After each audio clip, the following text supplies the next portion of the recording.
Hey Virgs, welcome to Vivid Vibration. My name is Christina. I hope that y'all are doing well. Virgos, I just feel like this pacing energy. I got some pacers with me, but I get it. I pace too, so no judgment. You have the Alithia, the Mask, the Underworld, the Bardo, the One, the Poet, the Cave, and the Self. Virgos. Ask and you shall receive. That's what I like. That's what I feel like that is. Like, stop lying to yourself.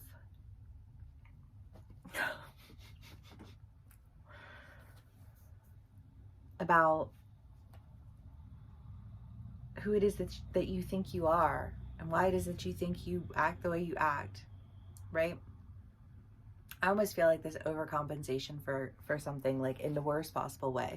Like, you have all of this brilliance and this brightness and you're just throwing shit on it and covering it up in this mask. And the mask, the idea behind that card is that you can't just take it on and off. You put that shit on, it takes over your being, and then there you are. Next thing you know, you're hollow inside too, right? Like, and it's kind of like, it's just the way it goes. I mean, like, especially the older you get and the more you reconnect with people from your past, like, you can watch people drop like flies.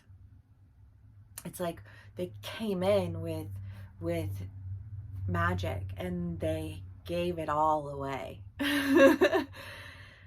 You know, and it's sad, honestly, to witness. But also not your choice, right? Like, it's not my job to hold on to your power on your behalf. Like, you have to do that for yourself. And I feel like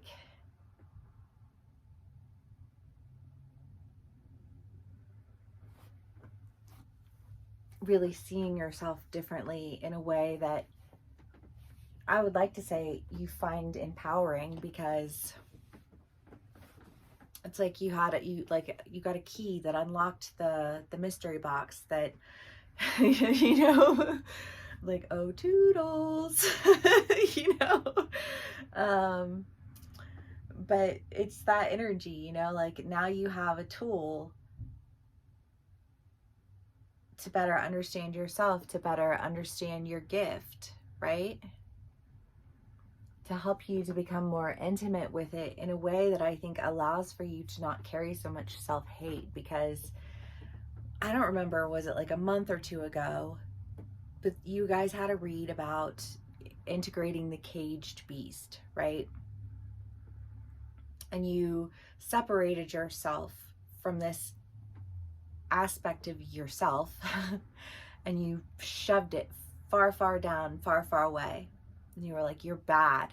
You get me in trouble. You don't exist anymore, right? This like self-abdication. And sometimes I feel like if you're smart and you know how to work with your shadow, right? Then your shadow protects you, right? Like, it serves as your protector rather than your ruler, right? Because I'm the one who establishes how this relationship's going to go down. Right? And so I'm going to, you know, like, if I'm integrating my shadow and if I'm allowing for my shadow to exist in its shadow state, because a shadow state in and of itself isn't bad, right? It's that if you exist in it, it is bad, right? But the fact that it exists is not bad. And I always think of the analogy of like a lie. And, you know, we always teach our children, don't lie, right? But I also told my children, you know, that if you ever feel unsafe, if you ever feel as though something's not okay, it's okay to lie to get out of that situation. You know what I mean? Like, if you're with somebody who makes you feel uncomfortable and you just need to say, you know, like, you know, my mom said that I have to do this. then do that. Like that, like don't lose yourself to simpleton morals, because you lose yourself in the loopholes of the simpleton morals that the majority of the world adheres to. And when you do that, you are put in a position where you feel as though you have to reject a part of yourself that empowers you and keeps you safe, right? Okay. Sorry, that was long.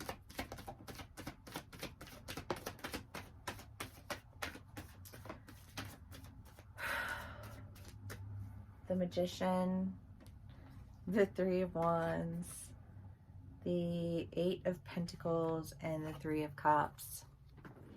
Yes, because if you put your shadow in a cage, it becomes something that can be used against you.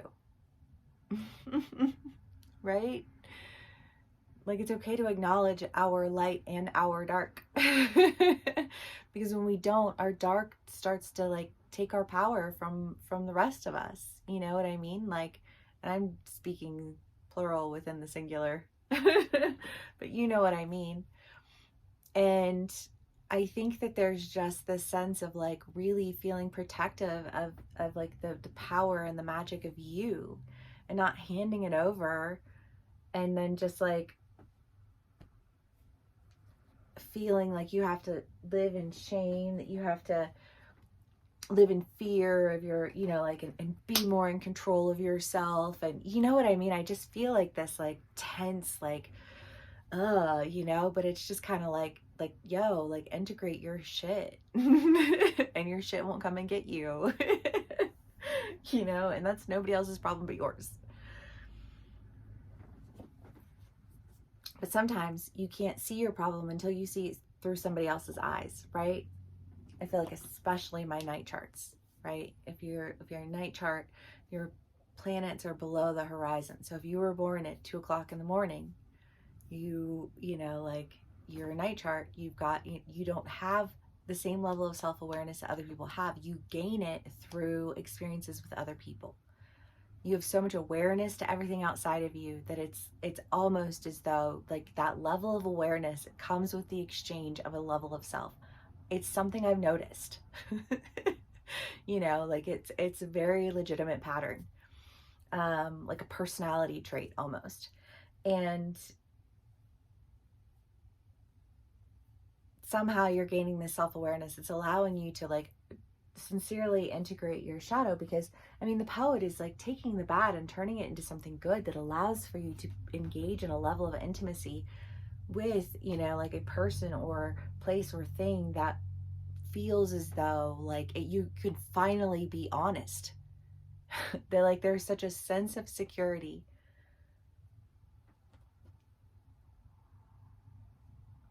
that I think that you feel protective of it, and you feel like, I mean, the Magician and the Self, I feel like you're like, I manifested this into my life, right? Okay, Virgs.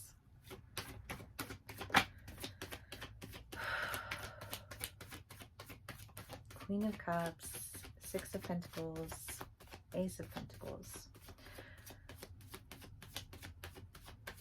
Well, you know, for a lot of my Virgs, I feel like you guys are either making an, I feel like you are the ones who are finding the good. I feel like you guys are the ones who are, you know, like seeing things differently, who are, you know what I mean? And so I feel like whatever it is that you're doing, I think you're just doing it from a place that feels more sincere, because it's more self-aware, you know, and people who lack self-awareness have a really difficult time being sincere. You know, but you just like upped your level of self-awareness and saw a part of yourself that like freed you, because it gave you permission to like integrate the bad into yourself and not treat it as though it were something to be hated and caged and whipped, because that's not healthy, you know. You do know. You do know, but you weren't aware.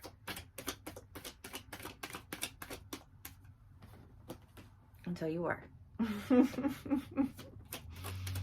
Okay, Virgo. Death. And another one, but I can't see it yet.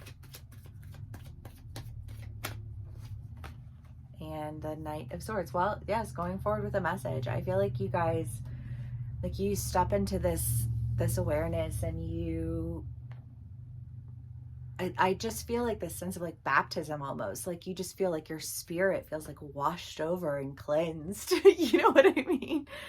And you're like, oh, you know, like I feel freed from the burden of my sin. You know what I mean? Like that's what that feels like, which is super intense, but like the best kind of intense that you could have. If you're feeling like all types of disconnected from yourself and like the weight of the world, and you know what I mean, like I'm glad that you're coming back together again and feeling like a whole version of you.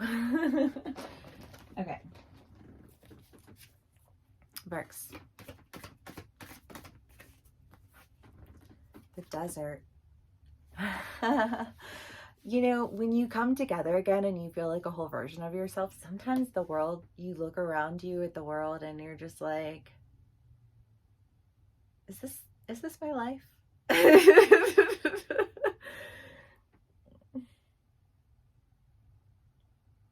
Maybe that's what is the catalyst for this change, right? This self-awareness that is brought to light that makes you stop and look at your life and be like, is this my story? You know? And you're like, no. Hold on.